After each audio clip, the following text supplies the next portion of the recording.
믿음은 어디에서 오는가? 이런 제목으로 하이델베르크 요리문답 강의 65번째 시간을 이어가겠습니다.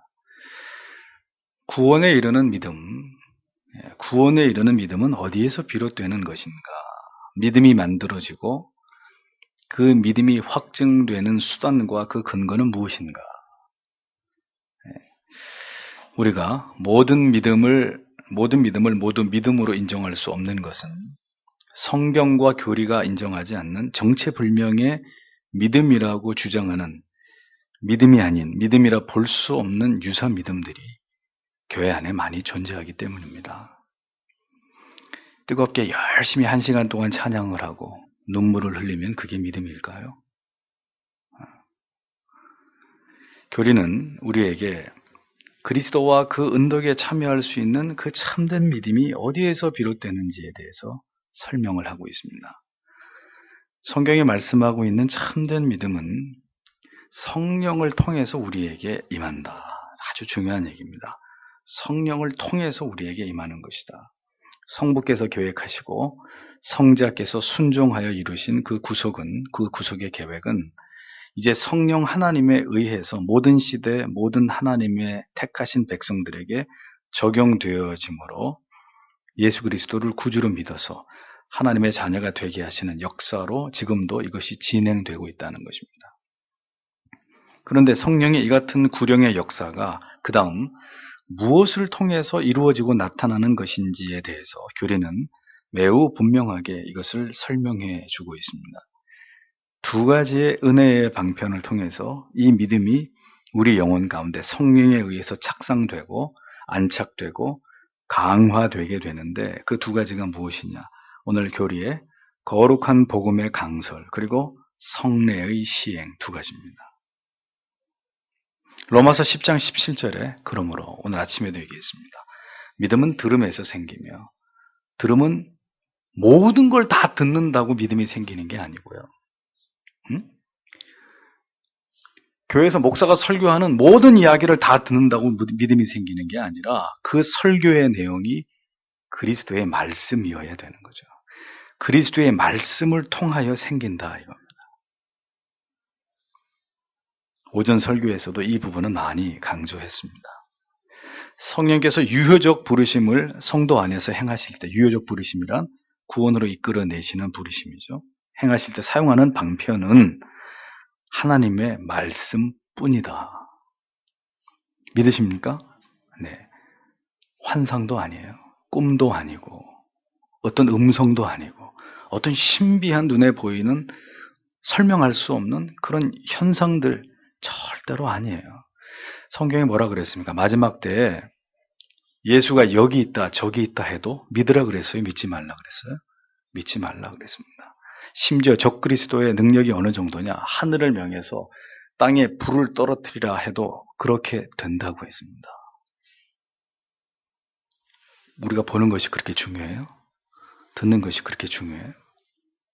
때로는 어떤 때가 되면 우리가 직접 눈으로 보고 있는 것도 우리가 귀로 듣고 있는 것도 부정해야 될 때가 온다는 거예요. 왜? 그게 예수 그리스도의 말씀을 통한 것이 아니라면.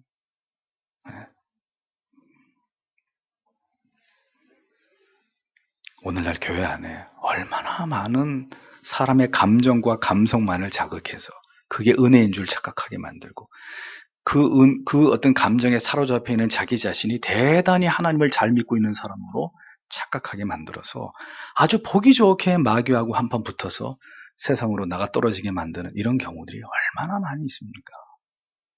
뭐가 믿음인 거예요? 성령은 성부 하나님의 성자 예수 그리스도의 말씀을 통해서 말씀을 수단으로 사용하심으로써 그 말씀을 듣는 자들의 영혼과 가슴 속에 거룩한 변화를 불러일으키시는 겁니다. 사도행전 10장 44절에 고넬료가 회심을 하는 순간에도 성령께서 베드로의 설교를 통해서 임하셨다는 사실을 증언하고 있습니다. 이것이 바로 성령을 통해서 한 영혼을 회심케 하고 중생케 하시는 데 사용하시는 가장 강력하고도 유일한 역사라는 사실을 우리는 믿어야 되는 거죠. 뭘 통해서요? 말씀을 통해서.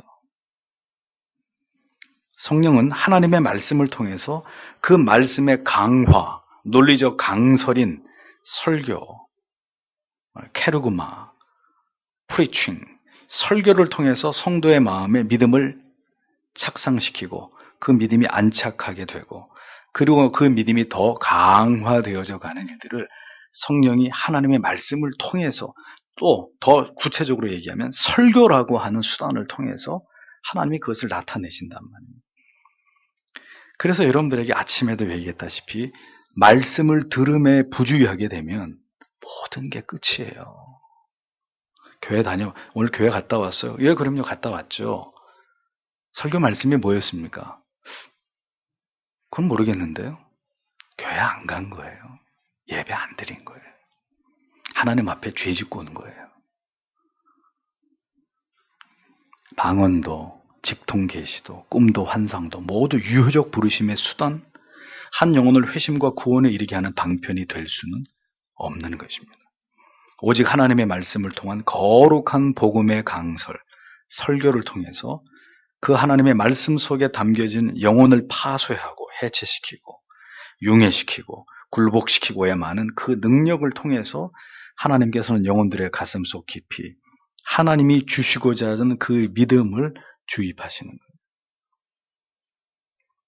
개신교의 위대함은 진리를 전달하는 설교라는 전달 체계에 탁월함이 있다는 것입니다. 천주교는 뭘 중요하게 생각합니까? 의식만을 중요하게 생각합니다. 멋들어지게 차려입고 거룩한 파이프 오르간의 그 반주에 맞춰서 또 아주 예배당도 아주 그냥 근엄하게 일단 분위기로 사람을 압도하게 휘황찬란하게 만들어 놓고 이런 모자를 쓰고 지팡이를 하나 들고 아주 겉보기에 대단히 경건해 보이고 그렇게 보이지만 이런 의식들만 강조하죠. 성경을 해석해서 성령의 조명을 통해 성경을 바르게 해석해서 자유로이 그 말씀을 설교하는 것을 금기시하죠. 성경을 해석할 권한은 어디에 있습니까? 교황청에만 있다고 믿는 거예요. 그러니 그들은 지금도 오늘도 성당에 가서 뭐하냐, 그저 이 성례, 7가지 성례를 지키는 이런 의식을 행하는 거에만 목숨을 거는 거예요. 아무런 생명도 없고 성령의 말씀을 통해 역사하시는 논리적 강설도 강화도 없는, 그저 책 보고 이렇게 이렇게 분위기를 그렇게 다운시켜가지고 근엄한 목소리로 공동 고백사나 기도문이나 뭐 이런 거 그렇게 하고 오는 거죠. 그렇게 제사를 드리고 오는 거예요. 그러나 개신교는 하나님의 말씀을 통해서 성령의 조명을 통해서 성경을 올바로 해석한 목회자가 통로가 되어서 하나님의 말씀이 시대를 뛰어넘어서 하나님의 백성들에게 감화력 있게 선포되는 것입니다. 그래서 교회의 가장 중요한 부분은 예배인데 그 예배에서 너무나 중요한 한 부분은 설교고, 따라서 그 설교 안에서 매우 중요한 부분은 목회자가 되는 것입니다. 그래서 어떤 목회자가 성경을 어떻게 해석해서 어떻게 전달하느냐의 문제는 여러분들이 몸에 좋은 약을 먹든지 아니면 독을 마시게 되든지 여러분들의 영혼에 이것을 결정짓는 중대한 문제가 되는 것입니다. 많은 사람들이 교회를 어떻게 해서라도 부흥을 시켜보려고 합니다. 그래서 목회자들이 수단과 방법을 가리지 않고 강단을 더럽히면서 진리 아닌 것을 선포하고, 교회는 여러 가지 프로그램을 가지고 사람들을 불러 모으려고 합니다. 교회의 영적 부흥의 해답은 거기에 있지 않습니다. 사도행전을 보십시오. 사도들이 열심히 하나님의 말씀을 강론하여 전했을 때 믿는 자들의 무리의 수가 더해졌다고 했습니다. 그러니 교회가 성장하지 않고 성도님들의 믿음이 더 자라고 자라지 않고 뭐에 달려있는 거죠? 설교에 달려있고, 그 설교를 하는 목회자가 하나님 앞에서 어떤 사람이냐가 무척 중요한 것이 되는 것입니다. 하나님을 두려워하는 설교자가 하나님의 말씀을 가감없이 바르게 전한다면 그것은 너무나도 귀한 일이고 감사한 일입니다. 하지만 이 귀한 복음의 강설을 복음에 입각해서 제대로 전하지 않는다면 그 설교자 한 사람만 하나님 앞에서 망하는 것이 아니라 그런 설교를 듣는 많은 성도님들의 영혼도 부패하게 되는 것이고 세상과 타협하게 되는 것이고 믿음을 잃어버리게 되는 것입니다.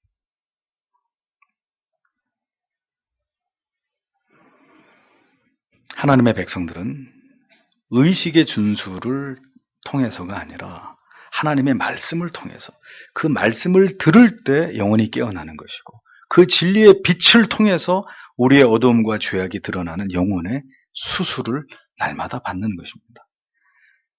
그 어떤 지극히 개인적인 성도의 경험도 이 말씀의 권위와 말씀을 통해서 우리에게 전달하시는 믿음과 은혜의 통로 그 위에다 둘 수는 없는 것입니다. 여러분들이 설사 어젯밤에 하나님의 음성을 들었다 할지라도 오늘 하나님의 말씀을 통해서 그것이 재해석되거나 이 말씀을 통한 그 신빙성의 여부가 판명되지 않는다면 어젯밤에 들은 목소리는 하나님의 소리가 아니라 귀신의 소리일 확률이 대단히 높습니다.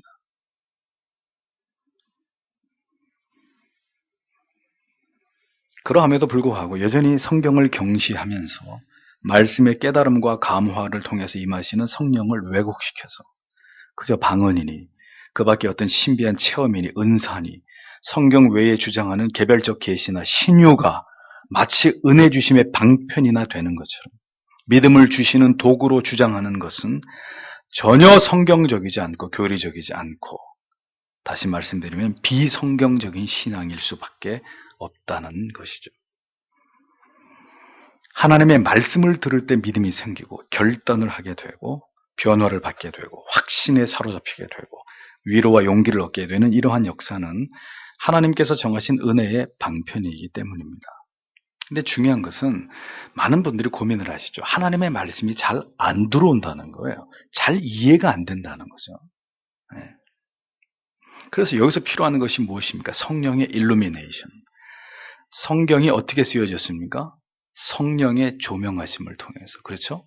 그러니까 성령의 조명을 받은 성령의 감동을 받은 하나님의 사람들이 그 성령의 영감에 의해서 기록되어진 것이 성경이기 때문에 동일한 성령을 받아서 그 성령의 깨닫게 하시는 성령의 조명하심, 성령의 깨닫게 하시는 은혜를 받지 못한 사람들이 국어학적으로 아무리 성경을 분석하고 그 의미를 이해하려고 해도 성경은 이해되지 못하는 책입니다. 그래서 우리가 성령의 사람이 되지 않고는 성경의 말씀을 이해하고 깨달아져서 이 성경이 원하는 사람이 되어지는 일은 요원한 일이 될 수밖에 없는 거예요.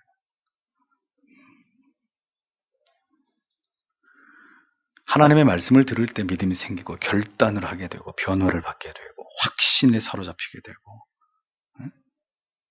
그때그때 필요한 위로와 용기를 얻게 되고 그래서 우리가 신앙을 이야기할 때 올바른 신앙과 참된 구원을 이야기할 때 항상 제가 여러분들에게 강조드린 바는 지성적 요소 이것을 강조할 수밖에 없는 거예요. 지성이라는 단어를 썼다고 해서 뭔가 대단한 무슨 지적인 어떤 그런 얘기를 하는 게 아니라 지성의 요소를 강조할 수밖에 없는 것은 올바른 믿음은 철저하게 지성적인 하나님의 말씀에 대한 깨달음과 이해를 통해서만이 가장 올바르게 전달될 수 있기 때문입니다. 자, 불을 꺼놓고 다 눈을 감으십시오. 자, 성령의 불이 이 시간에 여러분 머리에 임합니다. 자, 다 불 꺼놓으세요. 그리고 옆에 종을 땡 치면서 자, 눈을 감고 성령이 우리에게 오십니다. 무슨 최면을 거는 것도 아니고 무슨 마술을 하는 것도 아니고 예? 그렇게 하나님의 말씀이 성령이 우리 가운데 역사하는 것이 아니라는 겁니다.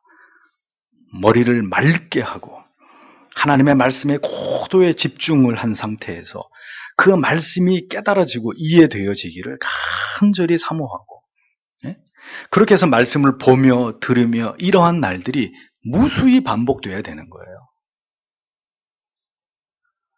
그런 날들이 차곡차곡 쌓여가고 그래서 우리의 지성이 하나님의 말씀에 배어지면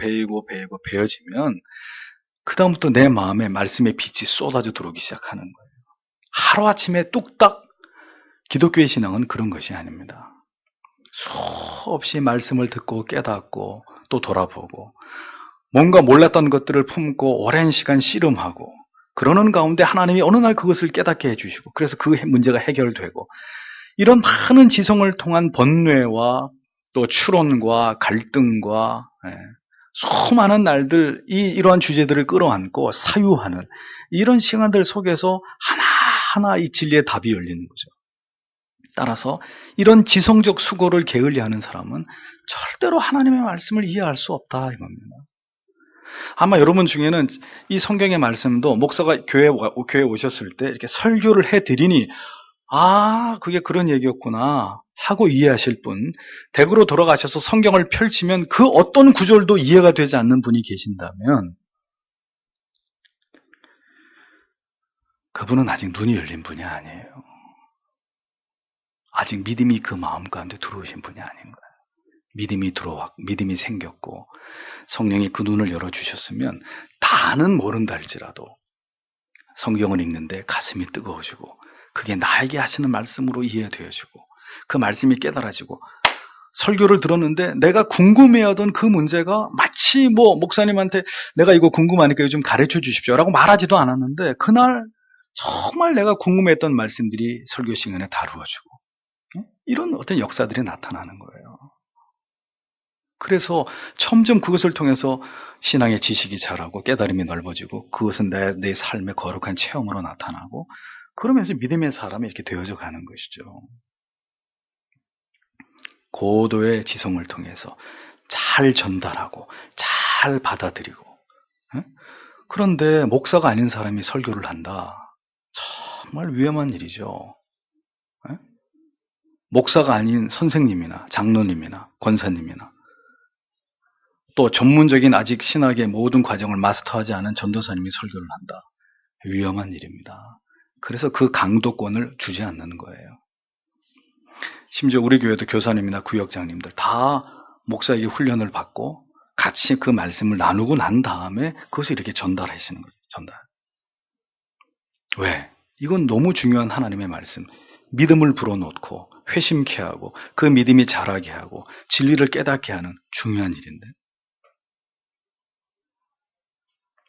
아무에게나 설교 들으면 안 돼요. 아무 말씀이나 들으면 안 돼요. 음성을 들었다거나 환상을 보는 일 따위는 마귀들도 얼마든지 할 수 있는 일입니다. 어렵지 않게 할 수 있는 일이에요. 다른 종교에서도 흔히 일어나는 영적인 현상들입니다. 그거 가지고 하나님이 나에게 말씀하셨다, 보여주셨다. 정말 위험한 일이에요. 위험한 일. 하나님의 계시의 말씀에 입각한 올바르고 논리적인 강서를 통해서 성경을 깨닫게 되고 이해하게 되고 그 말씀을 통해서 하나님을 만나게 되는 것이 가장 건강한 방법이고 올바른 방법이다라는 겁니다. 성령은 이 성경의 말씀을 통해서 택자들에게 진리를 전달하시고 그 진리를 발견하게 하심으로써 결국은 그가 그리스도의 사람이 되게 하시는 것입니다. 그래서 성령의 역사가 필요한데 성령의 역사하는 도구가 뭐냐? 성경의 말씀을 통해서 그 말씀을 전하는 설교를 통해 강서를 통해서 기억하셔야 됩니다. 요한복음 14장 26절에 주께서 분명히 말씀하시기를 보혜사 곧 아버지께서 내 이름으로 보내실 성령 그가 너희에게 모든 것을 어떻게 하시고 가르치시고 내가 너희에게 말한 모든 것을 생각나게 하시리라. 성령이 자기 혼자 성부도 밀쳐내고 성자도 밀쳐내고 하나님의 말씀도 다 밀쳐내버리고 성령이 뭔가 또 다른 어떠한 계시의 방법을 가지고 활약하시는 것이 아니라 내가 이미 너희에게 가르친 거, 너희에게 말한 거, 그 하나님의 말씀, 예수 그리스도의 말씀을 가지고 가르치고 생각나게 하고 죄를 깨닫게 하고 회개하게 하고 결단하게 만들고 응?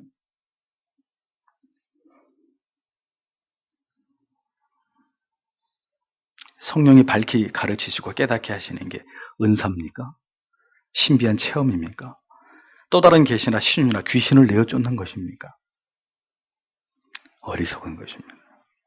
주께서 하신 말씀을 기억나게 하는 거예요. 그 말씀이 이런 말씀이었구나. 그것이었구나. 그런 거지. 깨닫게 하고 이해하게 하고 적용하게 하고 그렇게 하기에 최적의 상태를 나타내는 것. 뭐가? 하나님의 말씀이. 뭘 통해서? 성령을 통해서. 그래서 하나님의 말씀을 깨달음이 이렇게 중요한 것입니다. 성경을 백독을 하신 분이 목사의 설교를 들을 때 더 많은 것을 깨달을까요? 성경을 태어나서 한 독도 하지 않은 사람이 목사의 설교를 들을 때 더 많은 걸 깨달을까요? 두말하면 입만 아픈 거예요. 성경을 많이 읽고 계십니까? 성경을 많이 읽고 계세요? 그러면서 오늘 목사님 설교가 정말 은혜가 돼. 그럼 밉진 않죠. 도대체 무슨 소리인지 하나도 못 알아듣겠어. 성경은 안 읽으니까 알 수가 없죠. 알 수가.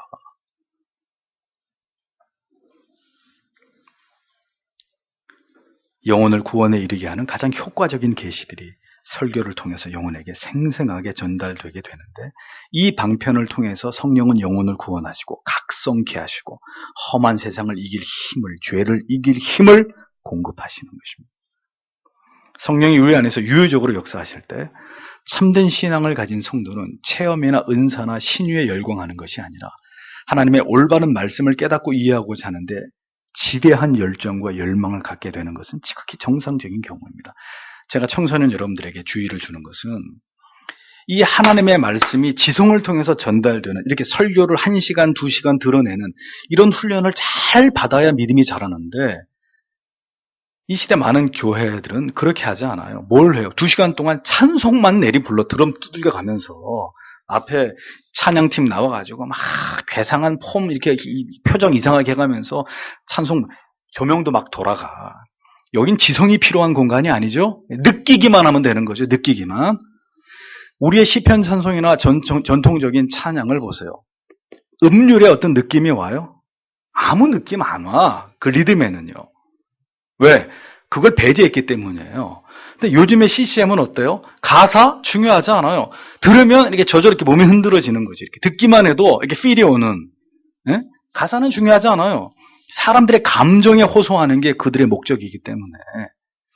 그러니 그런 예배를 자꾸 1년, 2년, 3년, 4년, 5년, 6년 들여다보면은 이렇게 지금처럼 가만히 앉아가지고 아무것도 하지 못하게 하고 그냥 1시간 동안 귀만 쫑긋 세워가지고 이 논리에 호소하는 이런 설교를 들으면서 말씀을 이해하는, 불가능해요. 예? 어린아이들 태어나면서부터 TV, 인터넷, 모바일 앞에 앉혀놓죠. 뇌가 움직이질 않아요. 뇌가 가만히 있어요. 뇌가 움직일 필요가 없죠.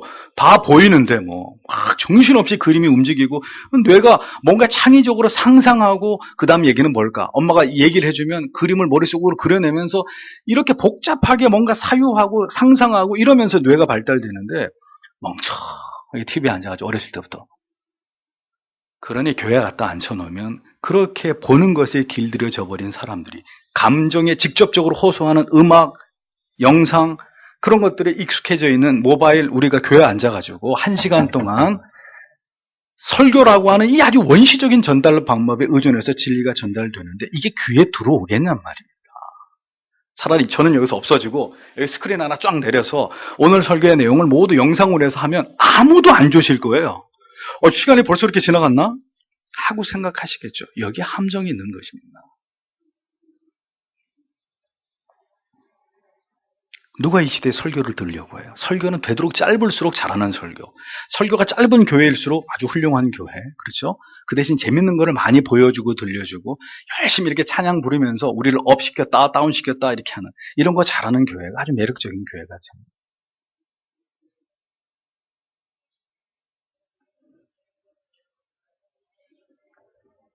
말씀을 통해서 하나님을 알고 예수 그리스도를 경험하고 성령의 조명을 체험하게 될 때 성도는 마음 깊이 하나님을 경외할 마음이 생겨나게 되는 거예요. 주를 위해서 살아야지. 정말 하나님을 기쁘시게 해야지. 정말 나 같은 죄인 구원해 주신 그 하나님 앞에 정말 하나님의 영광을 위해서 내 한 인생 주를 위해 살아드려야지. 예수 그리스도의 그 십자가의 구속의 그 사랑에 감격하게 되는 것이고 성령을 쫓아 행하면서 성령의 아름다운 열매가 삶 속에서 자연히 결실하게 되는 이런 변화를 경험하게 되는 거예요. 뭐가 그렇게 만들어요? 하나님의 말씀을 만난 영혼. 하나님의 말씀이 그를 그렇게 바꾸고 가는 거예요. 그러니 이 시대의 마귀의 특징은 되도록 말씀이 귀에 안 들어오게 방해하는 게 마귀가 하는. 교회는 가. 예배는 드려. 근데 목사가 무슨 소리 한지는 아무것도 기억나지도 않고 깨달아지지 않도록 귀를 딱 틀어 막아버리는 거죠. 마귀가 하는 짓거리예요.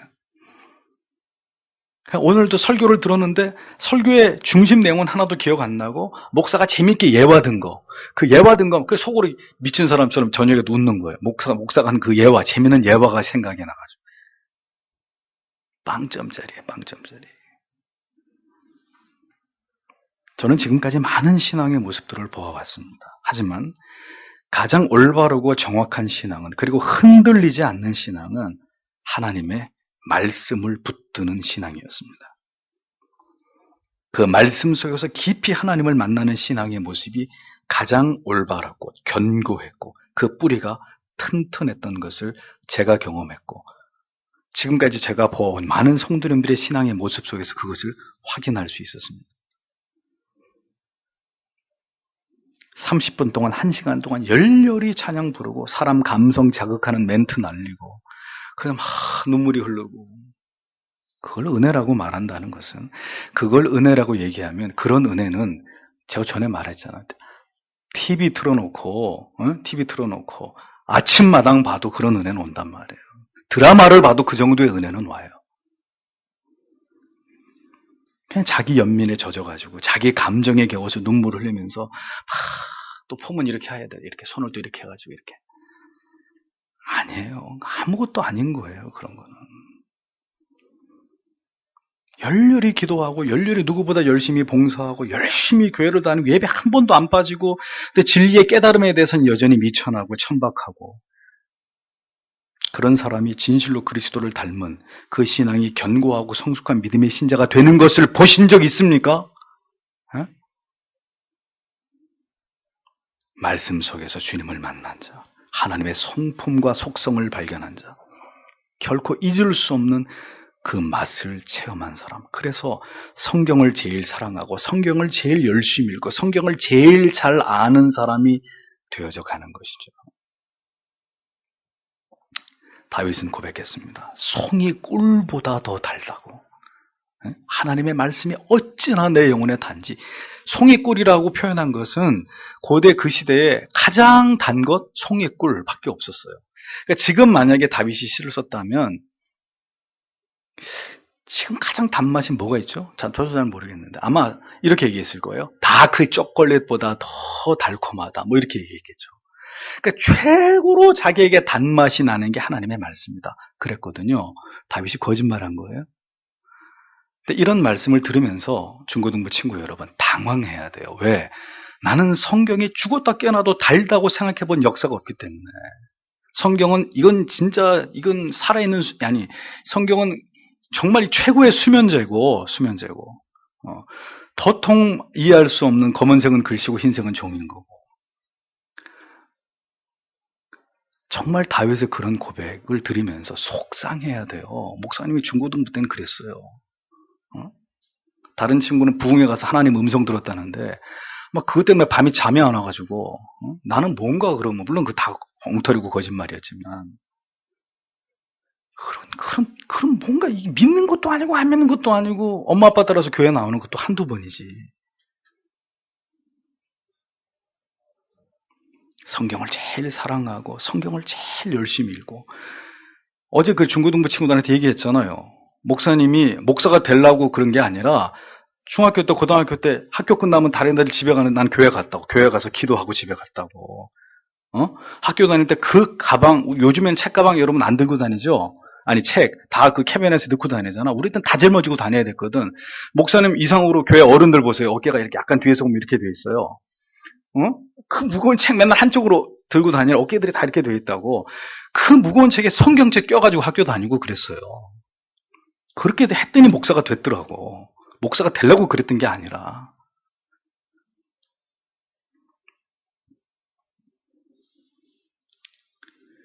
말씀 속에서 주님을 만난 자, 그렇게 되는, 기도도 열심히 하게 돼. 기도해라.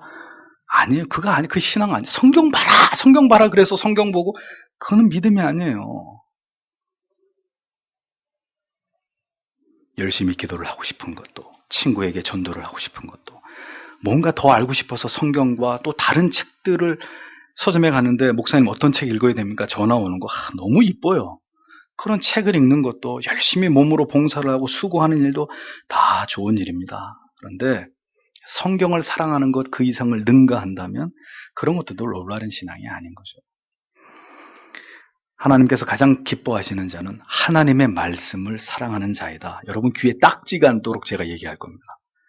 하나님의 말씀을 하나님처럼 여기고 사랑하고 그 말씀을 읽고 연구하고 듣고 마음에 간직하는 걸 제일 좋아하는 성도, 하나님이 가장 기뻐하는 성도예요. 여러분들의 믿음이 왜 약화되는 줄 아세요? 왜 시험에 드는 줄 아세요? 말씀과 깨끗한 얘기예요. 말씀과 멀어지기 때문에. 왜 자꾸 회의가 드는 줄 아세요? 내가 천국 갈까? 자꾸 이런 의심이 왜 드는 줄 아세요? 성경 안 보죠. 성경 안 보니까 기도할 동기 없죠. 성경 안 보고 기도 안 보는데 마귀가 가만 놔두면 그건 마귀가 IQ 3자리, 2자리 이하 마귀인 거죠. 그 마귀한테 다 걸려 넘어지는 거죠. 당연한 거 아니겠습니까? 하나님께서 성도에게 믿음을 주입하시고 그 믿음이 더 자라게 하시는 일에 우리의 지성을 사용하십니다. 영적인 이해력을 더해 주십니다. 그래서 성경은 읽으면 읽을수록 그 이해도가 더 확장되는 거예요. 안 읽으면 안 읽을수록 성경에 대한 이해도는 점점 더 줄어드는 거예요.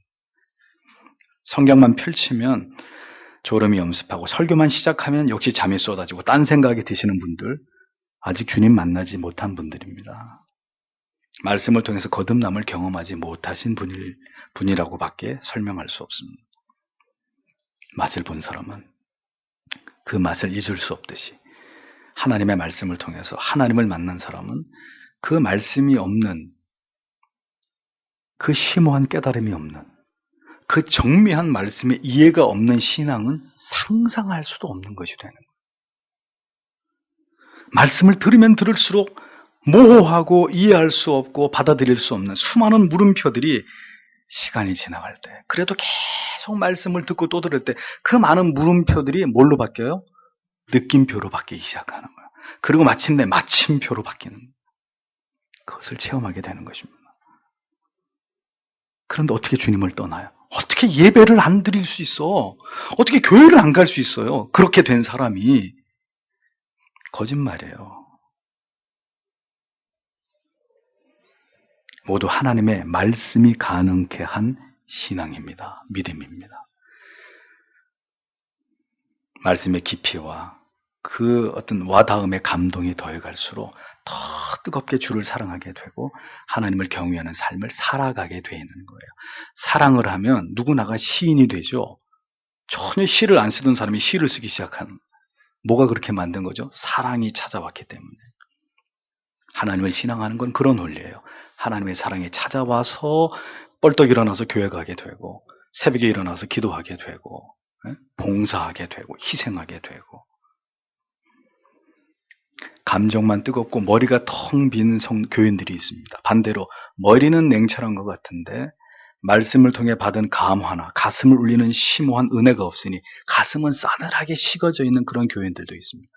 둘 다 올바른 믿음을 가진 사람이라고 볼 수 없습니다. 에스겔의 마른 뼈들이 에스겔이 하나님의 말씀을 대언해서 일어나라, 마른 뼈에 일어나라 외칠 때 뭐가 됐죠? 군대가 됐습니다. 군대가 됐습니다. 하나님의 말씀만이 소망 없는 마른 뼈다구 같은 심령들을 깨우는 것이고 그들을 살려서 하나님의 군대로 만드는 능력이 되는 것입니다. 그렇게 말씀을 통해서 진리의 참된 빛을 보고 하나님을 만나고 십자가를 경험하는 그런 자들은 이제 지속적인 말씀의 강설과 또 성례를 통해서 더 그 믿음이 강화되는 이런 작업들이 거듭난 성도의 영혼 안에서 성령의 주도로 진행되어져 가는 것입니다. 그래서 말씀과 성례에 참여할 때마다 우리는 성령이 주시는 우리의 마음의 큰 감화를 통해서, 깨달음을 통해서 우리의 영혼이 더 정결케 되고 하나님과 더 가까워지는 이런 은혜들을 경험하게 되는 것이죠. 어거스틴은 성례를 눈에 보이는 복음이라고 표현했습니다. 성례를 통해서 우리는 그리스도에 대한 깊은 사랑과 감사와 경외감을 키워가는 것입니다. 그리스도의 연합의 감격과 기쁨을 재확인하는 감격을 성찬식을 통해서 맛보게 되는 것입니다. 설교를 들을 때, 그래서 중고등부 친구들에게 성찬에 아직 참여시키지 않는 것은 그런 감화와 그런 간절함과 그런 진지함이 없이 성찬에 참여하면 죄를 짓게 되는 거기 때문에 그렇게 되기까지 교회가 기다리게 하는 거예요. 어른들이 하는 걸 잘 보면서 어른들이 어떤 마음으로 그 성례에 임하고 어떻게 성찬식이 진행되어지는지를 잘 보고 여러분들도 그러한 마음으로 성찬에 참여할 때가 되면 그때 참여하게 하는 거죠. 설교를 들을 때 성례에 참여할 때 가장 우리의 마음이 뜨거워지고 감격으로 충만하다면 더 하나님을 사랑하고 싶은 마음과 온 마음을 다해서 하나님을 높여드리고 나를 통해 영광 받으시기를 갈망하는 마음이 우리 안에 생겨나는 것은 여러분들이 그대가 바로 하나님의 택하신 자녀이기 때문에 가능한 일인 거예요. 반대로 그 어떤 감화도 감격도 깨달음도 가슴 벅찬 은혜도 저절로 눈시울이 뜨거워지는 그런 은혜도 예배를 통해 성례를 통해 전혀 얻지 못하고 있다면 아직 그대가 진리의 성경을 통해서 우리에게 임하셔서 우리의 영혼을 수직으로 관통하시는 그 놀라운 성령의 회심의 은혜를 경험하지 못했기 때문인 것입니다. 즉 올바른 참된 믿음을 아직 갖지 못한 연고가 되는 것이죠. 신앙은 추상적인 것이 아닙니다. 관념적인 것이 아닙니다. 그렇다더라 무슨 옛날 얘기 듣는 것처럼 그런 것이 아닙니다. 부디 진리의 말씀 안에서 오직 그 말씀을 통하여서만 진지하게 주님을 만나는 그 감격을 설교와 예배와 성례 속에서 더 나의 구원에 대한 확신의 인침을 선언받게 되는 이 특권을 저는 여러분 모두가 주 오시는 그날까지 이 교회 안에서 맛보시게 되시기를 소망합니다. 이 이상으로 무엇이 더 소중한 것입니까? 그렇게 주님을 만나고 하나님의 함께 하심을 느끼면서 살아가는 복된 성도들이 되어야 하지 않겠습니까? 그렇게 섬기다가 하늘나라에 가야죠. 기도하겠습니다.